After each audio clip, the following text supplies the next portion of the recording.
ابھی آپ نے دیکھا دلی کی سرزمین پر نماز پڑھی جا رہی ہے اور ایک پولیس والا آتا ہے اور نماز کی حالت میں نمازیوں کو جوتا مار رہا ہے۔ میں نے پڑھا میڈیا میں کہ اس کے خلاف کارروائی بھی ہو رہی ہے، مگر آپ یہ دیکھیے کہ نفرت کس لیول تک پہنچ گئی۔ میں اس کو صحیح نہیں ٹھہرا رہا ہوں کہ مسلمان مسجد کے باہر سڑک پر کیوں سب بنا رہا ہے، لیکن ہمیں اس سوال کا بھی جواب تلاش کرنے کی ضرورت ہے کہ ہمارے بھارت میں بہت سارے تہوار سڑک پر منائے جا رہے ہیں۔ ہر تیسرے دن کوئی نہ کوئی تہوار سڑک پر منایا جا رہا ہے۔ اگر ہفتے میں یا سال میں ایک نماز اگر سڑک پر ہوتی ہے تو اتنا بڑا قانون کا النگھن ہوتا ہے کہ تم نمازی کو جوتے سے مارو۔ اس کا مطلب یہ ہوا اسلام کے دشمنوں کو اگر چڑ ہے تو آپ کی نماز سے، ان کو نفرت ہے تو آپ کے شاعر سے ہے، ان کو نفرت ہے آپ کی عبادت سے، آپ کی نماز سے، انہیں آپ سے نفرت نہیں ہے۔ آپ اسلام چھوڑ دیں، آپ ان کے رنگ میں رنگ جائیں، آپ شرک کرنے لگیں، آپ ان کے بتوں کے آگے سجدہ کرنے لگیں، آپ ان کی نظر میں محبوب ہو جائیں گے۔ جب تک آپ نماز پڑھ رہے ہیں، اللہ کے آگے سر جھکا رہے ہیں، جب تک آپ کے اندر توحید ہے، آپ ان کی نظر میں برے بنے ہیں۔ حالات یہ اور ہم صاحب کیا کر رہے ہیں؟ ہم یہ کر رہے ہیں صاحب کہ ہماری قوم ناچ گانے میں لگی ہوئی ہے۔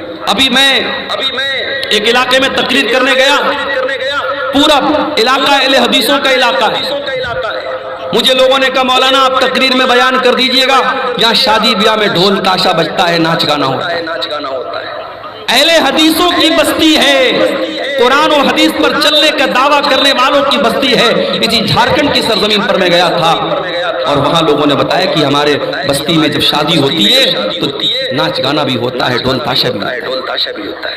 یہ حالات ہماری قوم کے ہیں میرے بھائی۔ ذرا غور کرو، جو نبی ہمیں گندگیوں سے پاک کرنے کے لیے آیا تھا اور جس نبی سے محبت کا ہم دعویٰ کرتے ہیں، اس نبی کے مقام کو کبھی سمجھا ہے میرے بھائی؟ وَيُزَكِّيهِمْ وَيُعَلِّمُهُمُ الْكِتَابَ وَالْحِكْمَةَ، ہم نے تم کو جو نبی دیا ہے وہ تمہیں پوتر کرنے کے لیے، پاک کرنے کے لیے آیا ہے، تمہیں قرآن سکھانے کے لیے آیا ہے، تمہیں حدیث سکھانے کے لیے آیا ہے۔ وَإِن كَانُوا مِن قَبْلُ لَفِي ضَلَالٍ مُبِينٍ، اس نبی کے آنے کے پہلے تم کھلی ہوئی گمراہی میں تھے۔ ایک صحابی اللہ کے نبی کے پاس آتے ہیں، اے اللہ کے نبی میں نے اسلام لانے کے پہلے بہت سارے گناہ کیے ہیں، اے اللہ کے نبی کیا میرے گناہ سب کے سب توبہ سے معاف ہو جائیں گے؟ آپ نے فرمایا التوبۃ تعدم ما قبلھا، توبہ سے پہلے تم نے جتنے گناہ کیے تھے سچی توبہ کرنے کے بعد سارے گناہ معاف ہو جائیں گے۔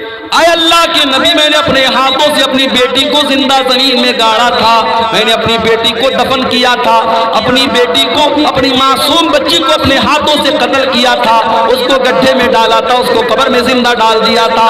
اے اللہ کے نبی کیا میرا یہ گناہ بھی اللہ تعالیٰ معاف کر دے گا؟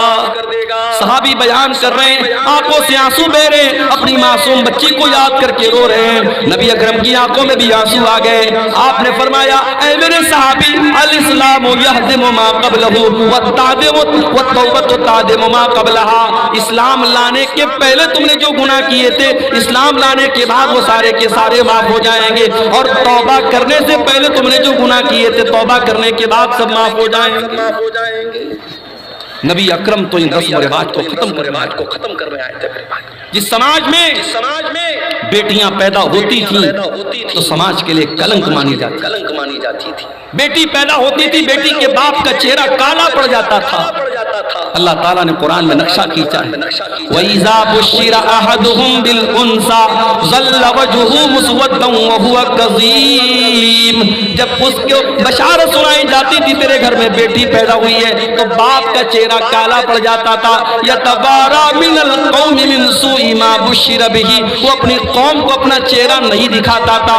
أَيُمْسِكُهُ عَلَىٰ هُونٍ أَمْ يَدُسُّهُ فِي التُّرَابِ، کہ کیا کروں اگر اس بیٹی کو پالتا ہوں تو سماج میں ذلیل ہونا پڑے گا، اور دوسرا راستہ یہ کہ اپنی بیٹی کو زندہ زمین میں گاڑ دوں۔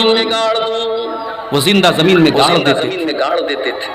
میرے نبی نے آ کر کے بتایا کہ نہیں، بیٹی زمین میں گاڑنے والی چیز نہیں ہے، بیٹی تو رحمت ہوتی ہے، بیٹیاں تو انمول ہوتی ہیں۔ میرے نبی نے آ کے بتایا من آلا جاریتین حتی تبلغا جا یوم القیامت انا وہو کہاتین، جس کو اللہ نے 2 بیٹیاں دے دی اور 2 بیٹیوں کی اس نے اچھی پرورش کر لی، دونوں بیٹیاں جوان ہو گئیں، ان کی اچھی جگہ اس نے شادی کر دی۔ اللہ کے نبی فرماتے ہیں 2 بیٹیوں کا باپ قیامت کے دن اس حال میں آئے گا جیسے یہ دونوں انگلیاں ایک دوسرے کے ساتھ ملی ہوئی ہیں، دونوں انگلیاں جیسے ایک دوسرے کے ساتھ سٹی ہوئی ہیں، وہ بیٹیوں کا باپ اپنے نبی کے ساتھ آئے گا قیامت کے دن۔ آپ نے قرآن کی آیت پڑھ کے سنائی وَإِذَا الْمَوْءُودَةُ سُئِلَتْ بِأَيِّ ذَنبٍ قُتِلَتْ، جب زندہ زمین میں گاڑی گئی لڑکی سے پوچھا جائے گا، جس بیٹی کو اس کے باپ نے زمین میں دبایا تھا، دفن کیا تھا، اس بیٹی سے پوچھا جائے گا بِأَيِّ ذَنبٍ قُتِلَتْ، کہ اے بچی تجھے تیرے ماں باپ نے کیوں مارا تھا، تیرے باپ نے تجھے کیوں قتل کیا تھا۔ میرے نبی نے آ کر کے دنیا کا سب سے بڑا پاپ قرار دیا کہ کوئی اپنی اولاد کو قتل کرتے ہیں۔ آج بھی قتل ہو رہی ہے اولاد،